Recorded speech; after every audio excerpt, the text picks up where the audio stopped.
शंभुनाथ जी आपके पास आ रहा हूं। शंभुनाथ जी, 2010 के बाद पहली बार बीजेपी और जेडीयू एक साथ चुनाव लड़ रहे हैं। लोकसभा चुनाव में लड़ चुके हैं, लेकिन विधानसभा चुनाव में 10 साल बाद लड़ रहे हैं। जनता स्वीकार करेगी क्या? पिछले चुनाव में क्योंकि आप आरजेडी के साथ थे, बीजेपी जेडीयू को जनता स्वीकार करेगी? बिल्कुल बिल्कुल स्वीकार करेगी। जनता यह चाहती है कि एक दशकों बाद एक ऐसी सरकार बनी है जो केंद्र में भी सहयोगी है और बिहार में भी सहयोगी है। यह दुर्भाग्य रहा है बिहार का कि बिहार में पिछले 15 वर्षों से तो बिहार सरकार विकास और अन्य मुद्दों पे ये काफी अच्छा काम कर रही थी, लेकिन केंद्र में चूंकि हमारे गठबंधन की सरकार नहीं रहने के कारण सामंजस्य की थोड़ी कमी हो रही थी। मगर जनता इस बार बिल्कुल इन गठबंधन के साथ है और इसलिए है कि यह गठबंधन ही आज बिहार की मांग है, बिहार की आवश्यकता है। ठीक है। इतने विकास कार्य हुए हैं, जो इतने बुनियादी ढांचे का निर्माण हुआ है, अब उसको यदि तेज गति से आगे बढ़ाना है। ठीक है, तो ओके। केंद्र में बिल्कुल इसी तरह का तर्क संजीव प्रधानमंत्री भी अपनी रैलियों में दे रहे हैं। वो कह रहे हैं कि यूपीए ने 10 साल नीतीश कुमार को काम नहीं करने दिया। वो कह रहे हैं मेरे प्रधानमंत्री रहते सिर्फ 3-4 साल ही हम दोनों को, मोदी और नीतीश को, साथ में काम करने का मौका मिला, इसीलिए 5 साल और दीजिए। लगता है आपको कि ये तर्क जनता के गले उतरेगा?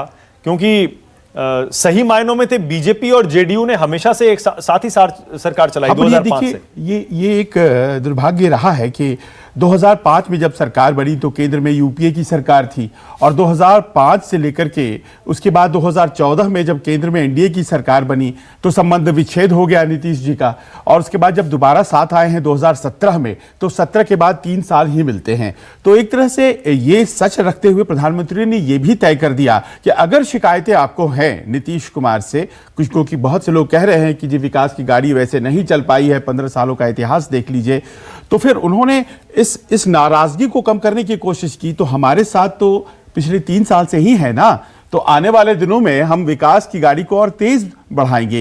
ये अपनी तरफ से प्रधानमंत्री ने ढांढस दिलाया है बिहार के मतदाताओं को कि अब तो वो हमारे साथ आए हैं। पर ये जरूर है कि जब केंद्र में और राज्य में एक ही सरकार हो तो फिर क्यों नहीं विकास हो। लेकिन वही बात तो चिराग पासवान कह रहे हैं। अब वो कह रहे हैं कि देखिए भाजपा की सरकार हम बना रहे हैं और भाजपा की सरकार होगी और केंद्र में भी भाजपा होगी, तो देखना है कि बिहारी मतदाता किसे चुनते हैं। ओके, अमित कुमार दिल्ली से गए हैं क्योंकि अमित बिहार चुनाव कवर करने के लिए। दिल्ली में बीजेपी के अंदर खेमे क्या चल रहा था अमित, वो देखकर आप गए पटना। ग्राउंड जीरो पर क्या महसूस हो रहा है अमित? जनता क्या देखकर वोट दे रही है और हर खेमे में क्या चल रहा है?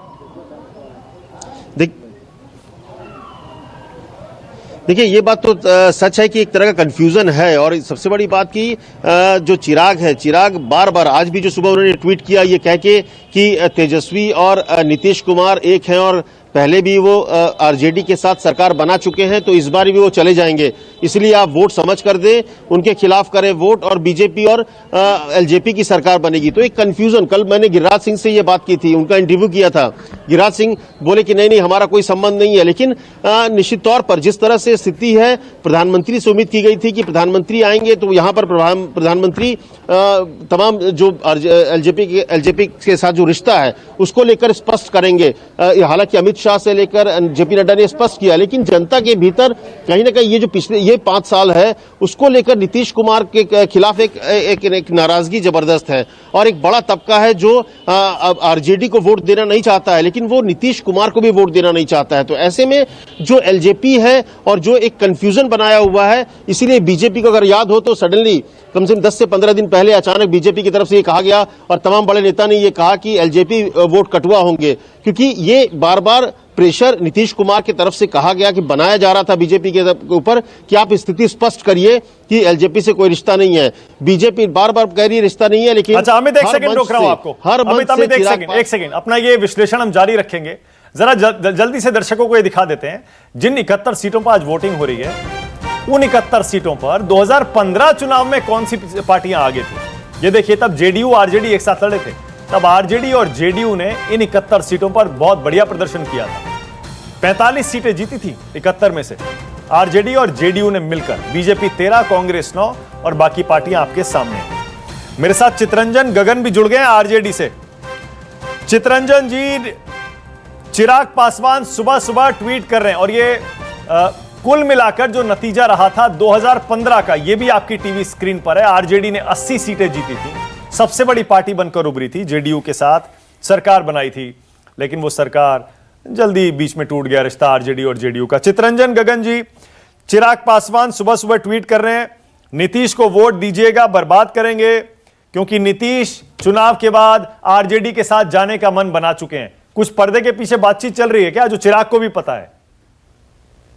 देखिए, पहली बात, महागठबंधन को किसी की मदद की जरूरत नहीं है।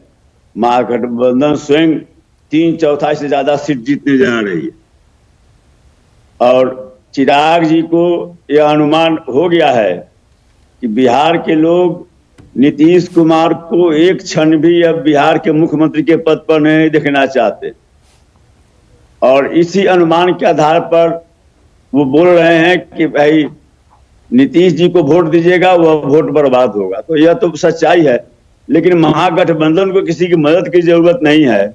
आज आपके रिपोर्टर वहां पर हैं, सब बूथ सब पर देख रहे होंगे और अभी आपके दिल्ली वाले रिपोर्टर की जो बातें हम सुन रहे थे उससे भी साफ स्पष्ट होता है कि बिहार के लोग बदलाव का मन बना चुके हैं और तेजस्वी में नई संभावनाएं दिखाई पड़ रही है। ओके। एक बात कहा गया, शंभू जी बोल रहे थे कि केंद्र में और बिहार में दोनों जगह एक दल और एक गठबंधन के सरकार रहने से विकास में गति मिलती है, लेकिन लोगों ने उसको देख लिया है।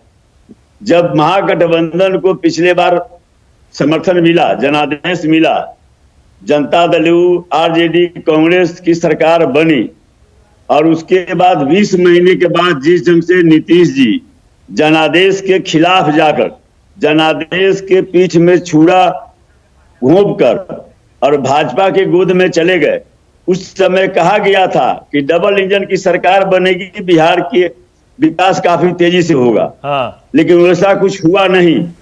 जो ओके। नमस्कार, मैं हूं मानक गुप्ता। अगर आपको हमारा ये वीडियो पसंद आया हो तो इसे लाइक और शेयर जरूर करें और हाँ, हमें सब्सक्राइब और फॉलो करना ना भूलें ताकि आप देश और दुनिया की कोई खबर मिस ना करें। तो जुड़े रहिए हमारे साथ और देखते रहिए न्यूज़ 24।